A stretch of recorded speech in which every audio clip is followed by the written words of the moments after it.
नमस्कार, स्वागत है आपका ज्ञान वृक्ष के इस ऑनलाइन क्लास में। दोस्तों, हमारा जो टॉपिक चल रहा है वो है बायोडायवर्सिटी इन इंडिया। भारत में जैव विविधता के बारे में हम लोग पढ़ रहे हैं। इसमें मैंने आप लोगों को बताया था कि विश्व में सर्वाधिक जैव विविधता का क्षेत्र विषुवतीय क्षेत्र को माना जाता है, मतलब विषुवत-रेखीय क्षेत्र को माना जाता है। दुनिया में सबसे ज़्यादा जैव विविधता अमेजन के जंगलों में देखा गया है, मतलब ब्राज़ील में देखा गया है। और ब्राज़ील के बाद भारत जो है वो दुनिया का दूसरा सबसे सघन जैव विविधता वाला देश है। विश्व के 12 सबसे बड़े देशों में भारत भी शामिल है, जैव विविधता वाले देशों में। तो कहने का मतलब ये है कि जैव विविधता के बारे में मैंने अच्छे से बता दिया था। उसमें हॉट स्पॉट के बारे में भी बताया था कि हॉट स्पॉट भारत में 4 है, लेकिन मुख्य रूप से 2 ही भारत में है। एक पश्चिमी घाट, एक उत्तर पूर्व हिमालय और एक इंडो बर्मा क्षेत्र, और जो एक बताया था वो है सुंडा लैंड। तो इसमें से पश्चिमी घाट और उत्तर पूर्व हिमालय ही सिर्फ भारत में है, बाकी के 2 और भी देशों में हैं। तो आज हम लोग इसे बारी बारी से समझते हैं कि आखिर बायोडायवर्सिटी का जो खतरा है, बायोडायवर्सिटी जो ह्रास हो रहा है दिन पर दिन, उसका मेन कारण क्या है? तो इसका मुख्य कारण है वनों का विनाश, प्राकृतिक आवास का विनाश। क्योंकि दिन पर दिन आधुनिकीकरण के चलते, नगरीकरण के चलते वनों की कटाई की जा रही है, तो जंगली जीव जंतुओं को मतलब विलुप्त होते जा रहे हैं, वो रहने में दिक्कत हो रही है उनको। तो इसको बचाने के लिए सरकार द्वारा कई कदम उठाए गए हैं, और इसमें से जैसे आपका बायोस्फीयर रिजर्व स्थापित किया गया है। बायोस्फीयर रिजर्व कहने का मतलब जैव आरक्षित क्षेत्र। उसके बाद वाइल्ड लाइफ सेंचुरी स्थापित किया गया है। उसके बाद नेशनल पार्क स्थापित किया गया है। तो ये सब क्या है कि जो जानवर देखा जाता है कि जो जीव जंतु या वनस्पति संकटग्रस्त है या वो धीरे धीरे लुप्त हो रहे हैं, तो उनको संरक्षित कर दिया जाता है। संरक्षण इनका 2 तरीके से किया जाता है। एक संरक्षण किया जाता है कि एक जगह से हटाकर दूसरे जगह, मतलब यहाँ से हटाकर दूसरे जगह रख दिया जाएगा। और एक कैसे होता है कि जिस क्लाइमेट में वो पल रहे हैं, बढ़ रहे हैं, उसी क्लाइमेट में उनको संरक्षित कर दिया जाता है। तो जो सेम जगह पर उनको संरक्षित किया जाता है उसे कहा जाता है स्वस्थाने, और जो एक जगह से हटा करके दूसरे जगह पर रखा जाता है उसे क्या कहा जाता है? परस्थाने। तो इसी के अंतर्गत हम लोग जैव आरक्षित क्षेत्र, वन्य जीव अभयारण्य और नेशनल पार्क के बारे में पढ़ेंगे। देखिए, जो जैव आरक्षित क्षेत्र है, जैव आरक्षित क्षेत्र, इसे इंग्लिश में बोलते हैं बायोस्फीयर रिजर्व, बायोस्फीयर रिजर्व। उसके बाद एक होता है wild life sanctuary, wild life sanctuary, इसे बोलते हैं वन्य जीव अभयारण्य, वन्य जीव अभयारण्य। और एक होता है नेशनल पार्क, नेशनल पार्क, इसे बोलते हैं राष्ट्रीय उद्यान, राष्ट्रीय उद्यान। अब देखिए, सबसे पहले तो हम तीनों में अंतर समझेंगे कि तीनों में अंतर क्या है। देखिए, ये बहुत बड़ा क्षेत्र होता है। कहने का मतलब कि जैव आरक्षित क्षेत्र इतने बड़े क्षेत्र होते हैं कि इसके अंतर्गत में national park, wild life sanctuary भी स्थापित कर दी जाती है। अब देखिए, इसमें क्या होता है कि इसमें मानवीय जो हस्तक्षेप होता है, इसमें रोक टोक नहीं होता है। मतलब कहने का है कि मानव गतिविधियों पर इसमें रोक टोक नहीं होता है, इसमें मानव गतिविधियां होती है। यहाँ पर मानव गतिविधियों में कुछ हद तक रोक दिया जाता है। मतलब कहने का है कि मानव गतिविधियों सीमित कर दिया जाता है यहाँ पर, कि कुछ मानव गतिविधियां यहाँ पर हो सकती है। जैसे कुछ पेड़ों से लकड़ियां आप काट सकते हैं, रिसर्च कर सकते हैं। इस एरिया में, नेशनल पार्क जो है, इस एरिया में 100% रिस्ट्रिक्शन होता है। यहाँ पर बिल्कुल भी मानव गतिविधियां, मतलब कहने यहाँ मनाही होती है। आप यहाँ पर कोई भी मानव गतिविधि नहीं कर सकते हैं। अब देखिए, आप समझ गए तीनों में कि ये जो क्षेत्र होता है, ये जैव आरक्षित क्षेत्र, इसमें मानव गतिविधियां होती है, इसमें कुछ हद तक, मतलब इसे मना कर दिया जाता है, और इसमें बिल्कुल भी मानव गतिविधियां नहीं होती है। अब यहाँ पर जैव आरक्षित क्षेत्र की कुल संख्या, भारत में बायोस्फीयर रिजर्व की कुल संख्या कितनी है? तो इसकी कुल संख्या है 18। बायोस्फीयर रिजर्व की कुल संख्या कितनी है? 18 है, इसे ध्यान में रखना है। ये VVI है, बहुत बार एग्जाम में पूछा गया है कि भारत में कुल बायोस्फीयर रिजर्व कितने हैं? 18 हैं। उसके बाद वाइल्ड लाइफ सेंचुरी, वन्य जीव अभयारण्य, भारत में वन्य जीव अभयारण्य कितने हैं? तो वन्य जीव अभयारण्य है 543। तो भारत में वन्य जीव अभयारण्य है 543। उसके बाद नेशनल पार्क जो है, नेशनल पार्क, ये भारत में कुल है 105। हालांकि हर 1-2 साल पे आप देखेंगे तो ये डाटा चेंज होते रहता है, क्योंकि स्थानों को सेलेक्ट किया जाता है कि इस स्थान पे कोई जीव जंतु विलुप्त हो रहा है, वनस्पतियों विलुप्त हो रही है, तो उस एरिया को आप घोषित कर सकते हैं। तो जैव आरक्षित क्षेत्र 18 है, वन्य जीव अभयारण्य 543 है और 105 नेशनल पार्क है। अब देखिए, पहले इसके बारे में समझ लीजिए, जैव आरक्षित क्षेत्र के बारे में। जैव आरक्षित क्षेत्र के एरिया को 3 भागों में डिवाइड किया जाता है। इसके एरिया को 3 भागों में डिवाइड किया रहता है। जैसे ये जो पहला देख रहे हैं आप, पहला जो केंद्र में है, इस केंद्र को बोला जाता है कोर। क्या कहा जाता है? कोर। ये 3 क्षेत्र है और तीनों क्षेत्र में इसे बोला जाता है कोर जोन। और उसके बाद दूसरा जो क्षेत्र आप देख रहे हैं, इसको बोलते हैं बफर क्षेत्र। यह है बफर क्षेत्र। और ये तीसरा जो एरिया देख रहे हैं, इसे हम लोग बोलते हैं, इस एरिया को बोलते हैं संक्रमण क्षेत्र, ट्रांजिशन एरिया, संक्रमण क्षेत्र। अब देखिए, अब इन तीनों जोन को ध्यान से देखिए। ये सबसे अंदर में जो है, सबसे केंद्र में ये एरिया, यहाँ पर मानव गतिविधियां बिल्कुल भी नहीं होती है, इसे याद रखना है। क्योंकि कहने का मतलब यह है कि ये वैसे क्षेत्र होते हैं जहां पर मानव गतिविधियां से क्या होती है कि जीव जंतुओं को बहुत ही दिक्कत का सामना करना पड़ता है। जैसे होता क्या है कि आखिर संरक्षित करने का कारण मतलब क्या हुआ, क्यों संरक्षित किया जा रहा है जीव जंतु वनस्पतियों को? देखिए, बड़े लेवल पे जीव जंतुओं का तस्करी, महंगे लकड़ी वाले पेड़ों की तस्करी, अंधाधुंध किया गया, जिसके चलते बहुत सारी प्रजातियां विलुप्त हो गई। अभी भी क्लाइमेट चेंजिंग की वजह से अन्य गैसों का मात्रा बढ़ जाने के कारण बहुत सारे जीव जंतु क्या हो रहे हैं कि विलुप्त होते जा रहे हैं। तो उनको संरक्षित किया जा रहा है, बचाया जा रहा है। नहीं तो अगर ऐसा हुआ कि धीरे धीरे जीव जंतु समाप्त होने लगे तो मनुष्य भी इस धरती पे अकेला नहीं रह सकता है। सारे जीवों को रह करके डाइवर्सिटी बना के रखना होगा। अब देखिए, अब यहाँ पर कोर जो जोन देख रहे हैं आप, कोर, इस क्षेत्र में कोई भी मानव गतिविधि नहीं होगी। और यहाँ भी मैंने बताया था कि नेशनल पार्क में भी कोई गतिविधि नहीं होगी। मतलब ये सेम होते हैं, मतलब एक ही जैसे होते हैं। ये नेशनल पार्क जो होता है उसमें भी कोई गतिविधि नहीं होती है और इसमें भी कोई गतिविधि नहीं होगी। बफर क्षेत्र जो होता है इसमें थोड़ी सी मानव गतिविधियां होती है, वो भी वो लोग यहाँ पे जा सकते हैं। वैसी गतिविधि होती है जब यहाँ पर वनस्पतियों और जीवों के बारे में, जीव जंतुओं के बारे में रिसर्च किया जाता है। जो लोग रिसर्च करने वाले होते हैं वो इस एरिया में, इसमें अपना गतिविधि कर सकते हैं। इसका मतलब कि ये क्षेत्र वन्य जीव अभयारण्य का क्षेत्र। और उसके बाद ये जो एरिया होता है ना, ये संक्रमण क्षेत्र, ये इस संक्रमण क्षेत्र में फ्री होती है, छूट होती है। जो यहाँ के जो निवासी लोग होते हैं वो अपने जानवरों को इसमें चरा सकते हैं, यहाँ से लकड़ियाँ काट सकते हैं। तो कहने का मतलब ये है कि यहाँ पर मानवीय गतिविधियाँ होती हैं, इस एरिया में मानव गतिविधियाँ होती हैं। तो इसे ध्यान में रखना है, ये बहुत ही महत्वपूर्ण है। अच्छा, अब देखिए, नेशनल पार्क 105 है, वन्य जीव अभयारण्य 543 है और ये जैव आरक्षित क्षेत्र 18 है। तो अगर आप इसे पढ़ेंगे तो बहुत ज़्यादा हो जाएगा। तो कहने का मतलब ये है कि देखिए, अगर पूरा का पूरा आपको याद करना है तो ये आपको 18 में 18 याद करना है।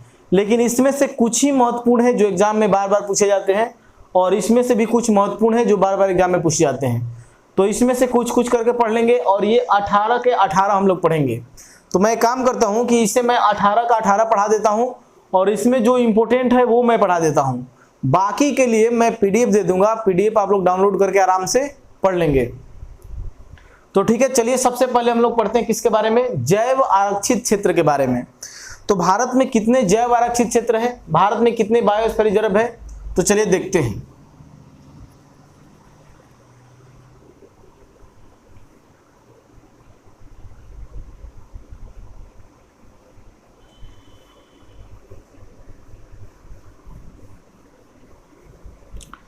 देखिए भारत में कितने जैव आरक्षित क्षेत्र हैं, तो कुल 18। और इन 18 जैव आरक्षित क्षेत्र को हम लोग मैप पे पहले देख लेते हैं और मैप पे देखने के बाद बारी बारी से हम लोग पढ़ लेंगे। देखिए ये हमारा इंडिया है,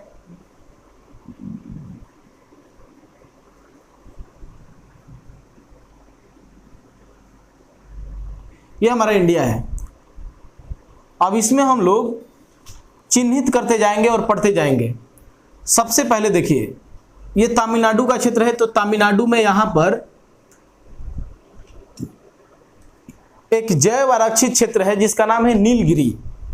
तो पहला नंबर मैं देता हूं यहां पर, पहला नंबर पहला है Nilgiri. Nilgiri, Nilgiri biosphere reserve, biosphere reserve ही है इसलिए आप लिखेंगे तो नीलगिरी बायोस्फीयर रिजर्व लिखेंगे, मैं नीलगिरी लिख रहा हूं। तो नीलगिरी जो है ये कहां पड़ता है, ये पड़ता है यहां तमिलनाडु, केरल और कर्नाटक।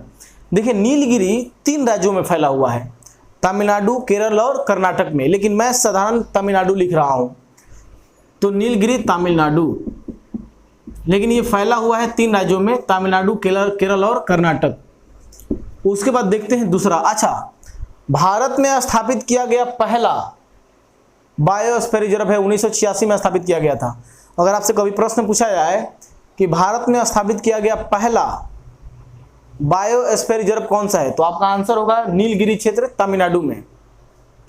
उसके बाद देखिए, उसके बाद यहां पर आपको मिलेगा, यहां पर तमिलनाडु में ही यहां पर है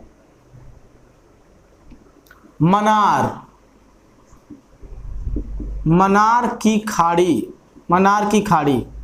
तो मनार की खाड़ी भी कहाँ है, तो ये भी तमिलनाडु में है। मनार की खाड़ी भी कहाँ है, तो ये भी तमिलनाडु में है। उसके बाद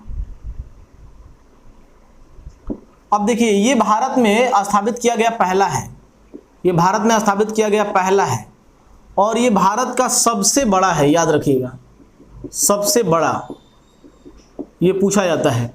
भारत में स्थापित किया गया पहला तो नीलगिरी क्षेत्र है और भारत का सबसे बड़ा बायोस्फीयर रिजर्व कौन सा है, तो वो है मनार की खाड़ी। उसके बाद देखिए, उसके बाद तीसरा आपको यहां पर मिलेगा, तमिलनाडु में ही पड़ता है, इसका नाम है अगस्तमलई। तमिलनाडु और केरल दोनों में पड़ता है ये अगस्तमलई, अगस्तमलई। तो ये भी पड़ता है कहां, तमिलनाडु। तो ये भी बहुत ही महत्वपूर्ण है, इसे ध्यान में रखना है। उसके बाद चौथा देखिए, जैसे यहां आगे बढ़ेंगे तो यहां पर पड़ेगा आपका आंध्र प्रदेश। तो आंध्र प्रदेश में भी आपको एक मिलेगा, यहां पर आंध्र प्रदेश में, इसका नाम है शेषाचलम। क्या नाम है, शेषाचलम।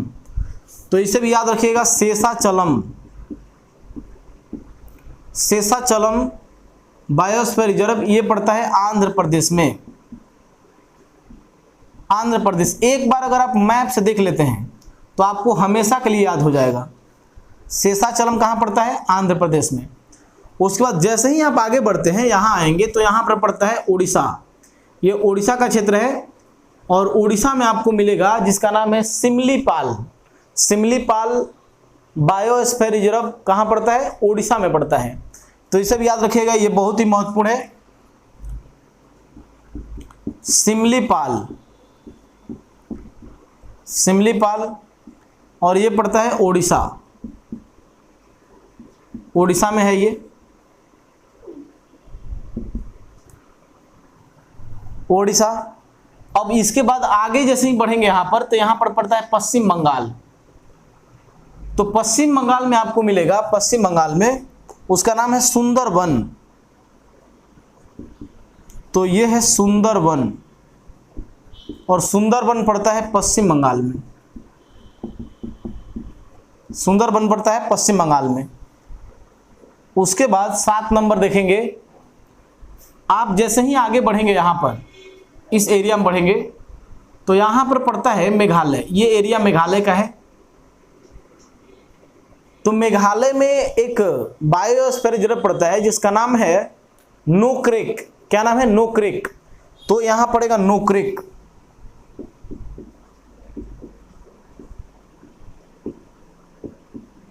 नोक्रेक। तो नोक्रेक बायोस्फीयर रिजर्व कहां पड़ेगा? ये पड़ता है मेघालय। नोक्रेक बायोस्फीयर रिजर्व कहां है दोस्तों? तो ये पड़ता है मेघालय में। आगे देखिए, नोक्रेक हो गया। उसके बाद अब ऊपर से मैं लिखता हूं यहां से,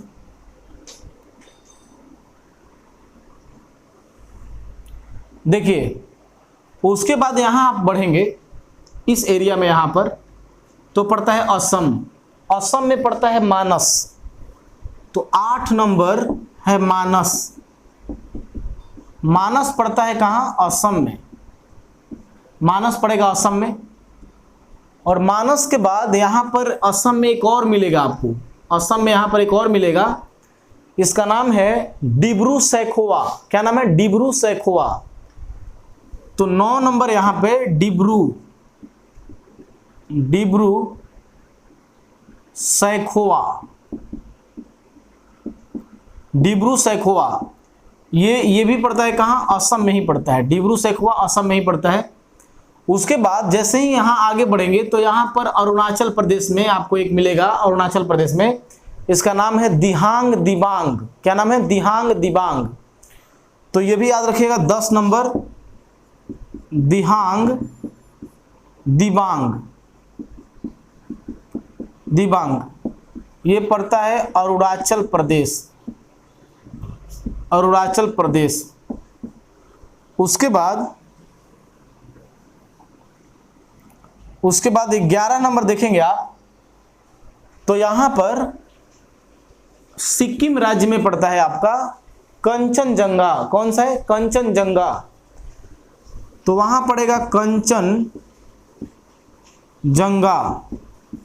और ये कौन सा राज्य में? तो ये पड़ता है सिक्किम में। ये पड़ता है सिक्किम में। उसके बाद 12 नंबर अगर आप देखेंगे, 12, तो यहां पर पड़ता है उत्तराखंड। ये उत्तराखंड है। उत्तराखंड में पड़ता है नंदा देवी। नंदा देवी। तो ये कहां पड़ेगा? नंदा देवी उत्तराखंड। नंदा देवी उत्तराखंड। उसके बाद जैसे ही आप यहां पर आगे बढ़ेंगे तो ये है हिमाचल प्रदेश। हिमाचल प्रदेश में कौन सा है? हिमाचल प्रदेश में कौन सा बायोस्फीयर रिजर्व है? तो इसका नाम है कोल्ड डेजर्ट। क्या नाम है? Cold dessert. तो 13 नंबर है कोल्ड, या शीत मरुस्थल भी कहा जाता है, कोल्ड डेजर्ट। कोल्ड डेजर्ट ये पड़ता है हिमाचल प्रदेश। हिमाचल प्रदेश। उसके बाद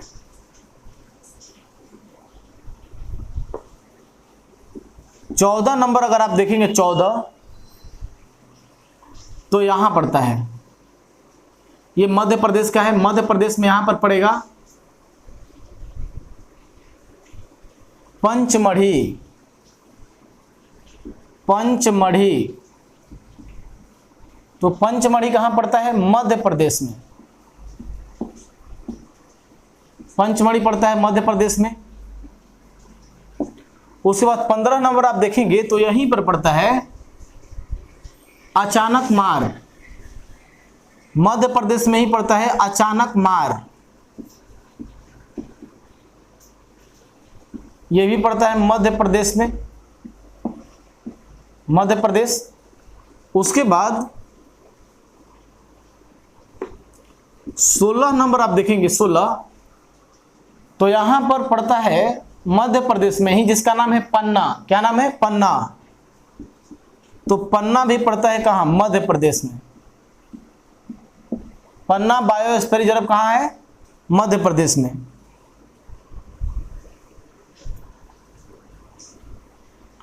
उसके बाद 17 नंबर देखेंगे आप, 17 देखिए यहां पर 17 देखेंगे कि इस एरिया में है अंडमान निकोबार, यहां पर पड़ता है ग्रेट निकोबार। तो ग्रेट निकोबार पर, यहां पर ग्रेट निकोबार पर भी एक पड़ता है, यहां पर ग्रेट निकोबार में। तो ये पूरे अंडमान निकोबार का एरिया है, ग्रेट निकोबार में भी एक है, तो इसका नाम ही है great Nicobar. Great Nicobar, great Nicobar पड़ता है अंडमान निकोबार में। अंडमान निकोबार को मैं ऐसे लिख दे रहा हूं, अंडमान निकोबार, ये अंडमान निकोबार है। उसके बाद 18 नंबर देखेंगे लास्ट, कि ये जो एरिया दिख रहा है ना, ये कच्छ की खाड़ी है, कच्छ की खाड़ी में। तो कच्छ की खाड़ी की जो एरिया है यहां पर पड़ता है कच्छ की खाड़ी, कच्छ की खाड़ी। तो कच्छ की खाड़ी भी एक बायोस्फीयर रिजर्व है और ये पड़ता है गुजरात में। बात समझ गए। अब देखिए फिर से मैं एक बार बता दे रहा हूं, आप ध्यान देंगे। 18 है कुल बायोस्फीयर रिजर्व, जैव आरक्षित क्षेत्र। 1 2 3 4 5 6 7 8 9 10 11 12 13 14 15 16 17 18, कुल 18 के 18 हो गए। नाम भी मैंने लिखवा दिए हैं, आप इसे ध्यान से देख लेंगे। 1-2 बार ऐसे ट्राई करेंगे आप तो हमेशा के लिए आपको याद हो जाएगा, ये आप कभी नहीं भूलेंगे। और यहां से 1 नंबर का प्रश्न पक्का आता है, तो कृपया करके 18 पढ़ जाएंगे आप। अब चलते हैं, वो भी दोनों बात याद रखिएगा कि भारत ने स्थापित पहला जैव आरक्षित क्षेत्र कौन सा है, तो वो नीलगिरी है।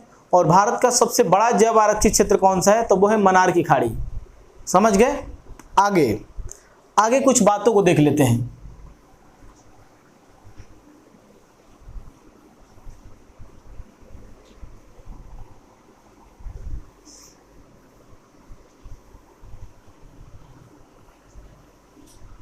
देखिए अब थोड़ा सा हम लोग देख लेते हैं नेशनल पार्क के बारे में। नेशनल पार्क, कुछ इंपॉर्टेंट बातें देख लीजिए। नेशनल पार्क, इसे क्या बोलते हैं हिंदी में, राष्ट्रीय उद्यान, राष्ट्रीय उद्यान, नेशनल पार्क। तो चलिए इसे देख लेते हैं अच्छे से। देखिए भारत में 105 नेशनल पार्क है, लेकिन हम लोग को 18 और 20 ही एग्जाम के लिए पढ़ना होता है। उसमें से मैं कुछ बता दे रहा हूं, बाकी का मैं पीडीएफ दे दूंगा, आप लोग पढ़ लेंगे। पहला प्रश्न पूछा जाता है कि भारत में स्थापित पहला नेशनल पार्क कौन सा है, तो उसका नाम जानते होंगे आप लोग, heli national park. Heli national park, इसे बाद में नाम बदल करके क्या कर दिया गया, जिम कॉर्बेट। जिम कॉर्बेट, ये 1935 में स्थापित किया गया। कब स्थापित किया गया, 1935 में। तो इसे याद रखेंगे, यह भारत में स्थापित पहला नेशनल पार्क है।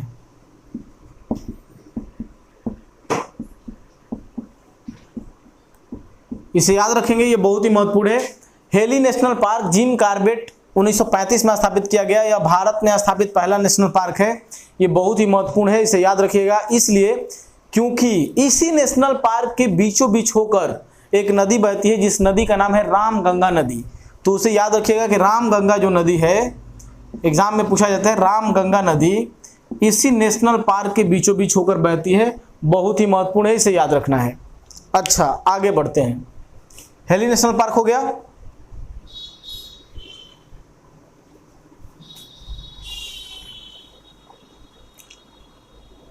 अब इसके बाद भारत में स्थापित सबसे बड़ा नेशनल पार्क, भारत में स्थापित सबसे बड़ा नेशनल पार्क कौन सा है, भारत में स्थापित सबसे बड़ा नेशनल पार्क कौन सा है, तो आंसर होगा आपका, वहां पर याद रखेंगे, Hemis national park. Hemis national park Hemis national park, और ये पड़ता है कहाँ, ये पड़ता है जम्मू एंड कश्मीर में। ये बहुत ही महत्वपूर्ण है, वीवीआई है, इसे याद रखना है कि भारत में स्थापित सबसे बड़ा नेशनल पार्क कौन सा है, तो इसका नाम है हिमिस, हिमिस नेशनल पार्क, और ये पड़ता है जम्मू एंड कश्मीर में। और ये कस्तूरी हिरन, एस्टेक बोलते हैं, STAGE, तो ये कस्तूरी हिरन के लिए प्रसिद्ध है, कस्तूरी हिरन यानी कस्तूरी मृग बोल सकते हैं, कस्तूरी मृग के लिए प्रसिद्ध है। अच्छा, ये तो हो गया भारत में स्थापित सबसे बड़ा। अब ये भी पूछा जा सकता है कि भारत में स्थापित सबसे छोटा, भारत में स्थापित सबसे छोटा नेशनल पार्क, भारत में स्थापित सबसे छोटा नेशनल पार्क कौन सा है? तो देखिए दोस्तों, आपका आंसर होगा यहां पर साउथ बटन। ये सब पॉइंट है, इसे याद रखना है, साउथ बटन, और ये पड़ता है, साउथ बटन पड़ता है अंडमान निकोबार में, अंडमान एंड निकोबार में। और ये पानी में रहने वाली छिपकली के लिए प्रसिद्ध है, पानी में रहने वाली छिपकली। तो बहुत ही महत्वपूर्ण, इसे याद रखिएगा। भारत में स्थापित सबसे बड़ा national park Hemis national park, Jammu and Kashmir में है, कस्तूरी मृग के लिए प्रसिद्ध है। भारत में स्थापित सबसे छोटा national park south button Andaman Nicobar में है, पानी में रहने वाली छिपकली के लिए प्रसिद्ध है। हो गया, आगे देखते हैं।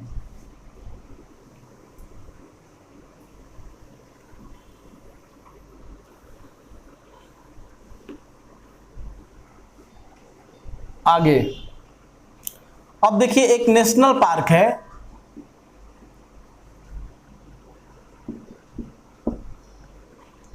भारत में एकमात्र floating national park, India's only floating national park, Bharat में एकमात्र तैरता हुआ नेशनल पार्क, नेशनल पार्क, तैरता हुआ नेशनल पार्क कौन सा है भाई? तो भारत में एकमात्र तैरता हुआ नेशनल पार्क है किबुल लामजाओ, किबुल लामजाओ, और यह पड़ता है मणिपुर में, मणिपुर के लोकटक झील में है, लोकटक झील। यह तैरता हुआ नेशनल पार्क है, याद रखिएगा। भारत में एक ही है तैरता हुआ नेशनल पार्क, नेशनल पार्क तैर रहा है पानी के ऊपर, यह है मणिपुर में लोकटक झील में स्थापित किया गया है, इसे याद रखिएगा, नाम है किबुल लामजाओ। उसके बाद एक सींग वाले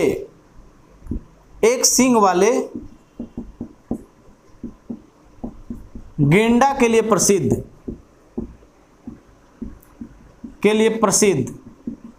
एक सींग वाले गेंडे के लिए, राइनो के लिए कौन सा प्रसिद्ध है? तो उसका नाम है काजीरंगा, काजीरंगा नेशनल पार्क। ये कहां पड़ता है? असम में है, इसे याद रखिएगा। काजीरंगा नेशनल पार्क कहां है दोस्तों? असम में है। ये सब बहुत ही महत्वपूर्ण है।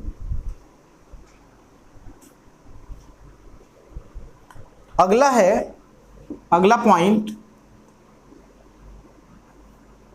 एशियाई शेरों के लिए, एशियाई शेरों के लिए प्रसिद्ध नेशनल पार्क, एशियाई शेरों के लिए प्रसिद्ध नेशनल पार्क कौन सा है? तो यह है गिर, और यह पड़ता है गुजरात में। एशियाई शेरों को बब्बर शेर भी कहा जाता है, याद रखिएगा, एशियाई शेरों को बब्बर शेर भी कहा जाता है। तो एशियाई शेरों के लिए प्रसिद्ध नेशनल पार्क कौन सा है? तो यह है गिर, और यह गुजरात में पड़ता है, गिर की पहाड़ियों में। बब्बर शेर भी इसे कहते हैं, एशियाई शेरों को, मात्र एक ही जगह पर मिलते हैं ये।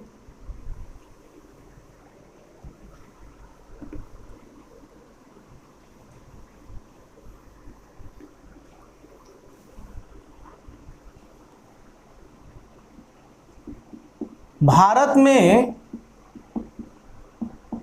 बाघों के लिए कुल अभयारण्य कितना है? मतलब भारत में टोटल टाइगर रिजर्व कितने हैं? Total number of tiger reserve in India, तो यह है कुल 50। इसे याद रखना है, बहुत ही महत्वपूर्ण है। भारत में बाघों के लिए कुल अभयारण्य यानी कुल टाइगर रिजर्व कितने हैं? कुल 50 है। और इसमें से 50वां नेशनल पार्क जो है, 50 नेशनल पार्क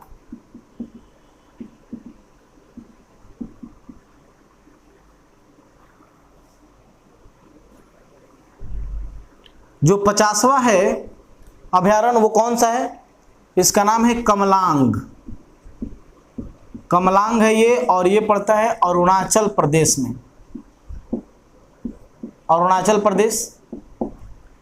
भारत में बाघों के लिए कुल कितने अभयारण्य हैं? 50 अभयारण्य है केवल बाघों के लिए, और उनमें से 50वां अभयारण्य जो है उसका नाम है कमलांग, और यह अरुणाचल प्रदेश में पड़ता है, और इसे 2017 में स्थापित किया गया है, इसे याद रखना है। उसके बाद 50 अभयारण्य हो गया बाघों के लिए। अब पूछ सकता है कि भारत में बाघों का सबसे बड़ा नेशनल पार्क कौन सा है? भारत में बाघों का सबसे बड़ा नेशनल पार्क, तो देखिए भारत में